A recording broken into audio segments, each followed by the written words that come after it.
দীর্ঘ অপেক্ষার পর অবশেষে একাদশ শ্রেণীতে ভর্তির দ্বিতীয় পর্যায়ের ফলাফল এবং প্রথম অটো মাইগ্রেশনের রেজাল্ট প্রকাশিত হয়েছে। আজকের এই ভিডিওতে আমরা ধাপে ধাপে দেখব কিভাবে আপনি আপনার ফলাফল দেখবেন এবং এরপর আপনার করণীয় কি। প্রথমে আপনি মোবাইলে একাদশ শ্রেণীর অফিসিয়াল ওয়েবসাইটে প্রবেশ করবেন।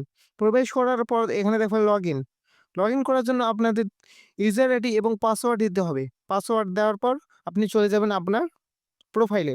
সেখানে উপরে ডান পাশে দেখবেন 3 ডট আইকন আছে, সেখানে ক্লিক করে দেখবেন নির্বাচনে ক্লিক করবেন এবং সেখানে দেখবেন যদি আপনি নতুন কোনো কলেজে নির্বাচিত হন দ্বিতীয় পর্যায়ের আবেদনকারী, আপনার জন্য অভিনন্দন। আপনাকে অবশ্যই আগামী 29শে আগস্ট থেকে 30শে আগস্ট 2025-এর মধ্যে ভর্তি নিশ্চয়ন করতে হবে। নিশ্চয়ন না করলে আপনার আবেদন বাতিল হয়ে যাবে। যদি আপনার মাইগ্রেশন সফল হয়, প্রথম পর্যায়ের শিক্ষার্থী আপনার নতুন কলেজের নাম স্ক্রিনে দেখতে পাবেন। এক্ষেত্রে আপনার পূর্বের কলেজের ভর্তি স্বয়ংক্রিয়ভাবে বাতিল হয়ে যাবে। আপনাকে নতুন প্রাপ্ত কলেজে নিশ্চয়ন করতে হবে না, কারণ আপনার আগের নিশ্চয়নটি এখানে স্থানান্তরিত হয়েছে। যদি মাইগ্রেশন সফল না হয়, আপনার মাইগ্রেশন সফল না হলে হতাশ হওয়ার কিছু নেই। আপনার ভর্তি আগের কলেজে বহাল থাকবে এবং আপনার জন্য আরও 2টি সুযোগ রয়েছে। যারা এবার মাইগ্রেশনের মাধ্যমে কোনো নতুন কলেজে চান্স পাননি, তাদের জন্য সুখবর হলো অটো মাইগ্রেশন প্রক্রিয়া এখনো শেষ হয়নি।